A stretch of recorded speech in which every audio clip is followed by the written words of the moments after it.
Olá amigos, vamos à nossa videonade de fechamento do pregão desta segunda-feira, dia 18 de abril. O Ibovespa apresentou leve baixa de 0,63%, um dia de bastante indefinição, já dá para ver pelo candle do gráfico diário, supera a máxima do pregão anterior, perde a mínima do pregão anterior e não define aqui a direção, principalmente do intraday. A gente olha para o intraday bastante indefinido e isso terminou se refletindo dentro do mini índice.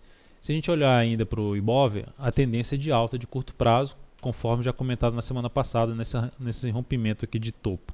Retomou essa tendência de alta. Nesse momento, está dentro de um movimento de baixa, ou um movimento lateral, podemos dizer assim também, que na realidade eu interpreto como uma correção desse movimento de subida. Então, por enquanto, o movimento não ganhou força para baixo e permanecendo assim pelo menos por mais um pregão, abre-se a expectativa de a gente ter um novo fundo aqui ascendente, uma nova sinalização de alta no Ibov, apontando para as resistências aí na faixa dos 54.300 e até mesmo o número redondo dos 55 mil pontos. O que vai começar a anular essa expectativa é ter algum candle de baixa forte vindo para baixo ali dos 51.200, traz uma expectativa mais negativa de perda de força na tendência de alta atual do índice. No mini índice cheguei a recomendar uma operação na ponta vendedora, mas não foi executada. Na verdade, ela foi até executada na sequência depois de eu ter cancelado. Eu cancelei porque demorou a executar a operação. Já estava aqui num dia de bastante indefinição, tinha superado a máxima do pregão anterior, fiquei aguardando alguma sinalização de fundo acima desse nível de resistência que tinha sido superado. Depois perdeu a mínima aqui, também fiquei atento a alguma formação de topo. Cheguei a recomendar a venda de topo aqui nesse candle, só que no gráfico de 10 minutos. Ela demorou para acionar, então eu cancelei essa entrada. Depois disso chegou até a ficar um pouco mais lateral e veio aqui mais para baixo, mas mesmo assim ficando dentro do nível ali de indefinição do G60. Para o próximo pregão fica ainda um pouco mais para a ponta vendedora e ficaria um pouco mais atento à ponta compradora, mais interessado em ponta compradora, acima da região em torno de 54.445 pontos. PETR4 no pregão de hoje teve um dia de queda de 4,64%, não conseguiu confirmar a sinalização positiva do pregão passado, de superação das máximas ali anteriores. Olhando para o G60, a gente pode observar uma resistência por volta de 9,74. Chegou nesse nível ali por volta dessa região, máxima de 9,72, e perdeu força no pregão de hoje, mas também não conseguiu vir para baixo da mínima desse fundo anterior. Então foi um dia bem definido em diversos ativos, operacionalmente um pouco mais difícil no pregão de hoje.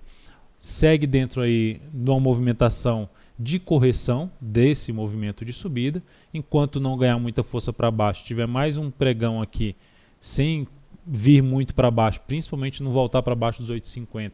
Ideal que fique mais para a região, mais próximo possível da região dos R$9.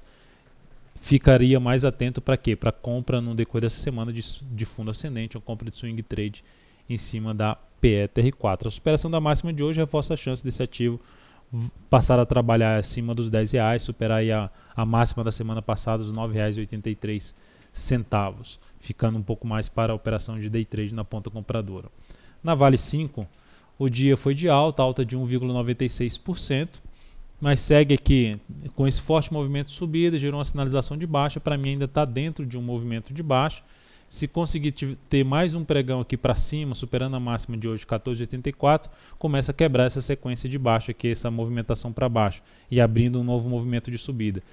Caso contrário, a perda da mínima de hoje dá continuidade ao seu movimento de baixa, que pode trazer uma correção um pouco maior, vindo até testar uma zona de suporte ali num gap na faixa dos 12,88 a 12,80. Lembrando que esse topo anterior em 13,07 também tende a funcionar como resistência, 13,07 até uma região de 12,88, 12,80. Então ficaria mais interessante para a compra aqui nessa região em termos de relação risco-ganho em cima da Vale 5.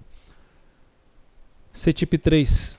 CTIP 3 já tinha comentado esse ativo na semana passada, não cheguei a recomendar a entrada. Não, a forma como foi a abertura do pregão, quando na possível superação dos 41,75 para gerar a compra, não me animou muito de fazer essa entrada, de passar essa entrada.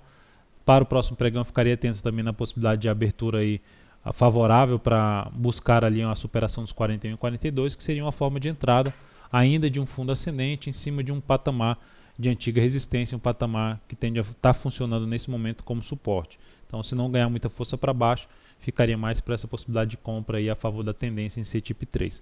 A outra nesse sentido, para ficar atento, que também não atendeu aos meus critérios de entrada, apesar de ter destacado esse papel, a Pecar 4, Pão de Açúcar, na semana passada depois desse candle, eu estou atento nessa movimentação aqui para baixo. Dependendo da forma como ela vier nessa movimentação para baixo, meu interesse ainda seria de executar uma compra aqui curta em cima desse papel, através de uma sinalização de fundo no gráfico diário. E por último, o Brasil Foods, BRFS3, está em tendência de baixa, topos e fundos descendentes, gerando aqui uma movimentação para cima, candle de indefinição, em cima de uma região de fundo anterior, que é aquela chamada mudança de polaridade, antigo suporte, antigo fundo funcionando agora como resistência. A perda da mínima de hoje traz a expectativa da ação vir a buscar essa região de suporte na casa ali dos 47,90, trazendo a possibilidade de arriscar uma operação na ponta vendedora aí de swing trade em cima de Brasil Foods. Então é isso, amigos, muito obrigado por sua atenção. Lembre-se de dar um like na videoanálise se ela está sendo útil de alguma forma para você, um joinha aí no YouTube. Desde já agradeço a sua audiência e até o próximo pregão.